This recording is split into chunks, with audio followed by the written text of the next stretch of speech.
Welcome to Tenor Tech, where I solve the problems you didn't even know you had. You're starting with a ready file, so open Ibispaint X and pick the layer to invert. First, duplicate that layer to keep a backup.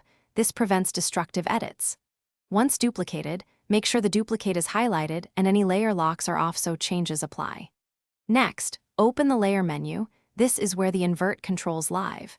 You do this now to avoid redoing work later.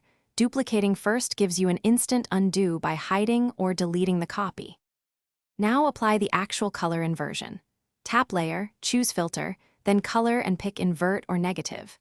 You'll see colors flip immediately. That's the effect working. Once done, if the result looks too strong, reduce the layer opacity or change its blending mode to Overlay, Multiply, or Screen for better integration. If you only want part inverted, make a selection first with the lasso or selection tool, then run the invert so only the chosen area is affected. Finish by reviewing the inverted result, then either merge the layers or export a copy. Don't delete the duplicate until you're sure. If something goes wrong, undo with the back arrow, or simply re-enable the original duplicate and try a different blending or opacity. When colors look off after inversion, use levels or curves to rebalance highlights and shadows. This corrects contrast and preserves detail. Finally, save a versioned file so you can return to earlier stages without losing your work.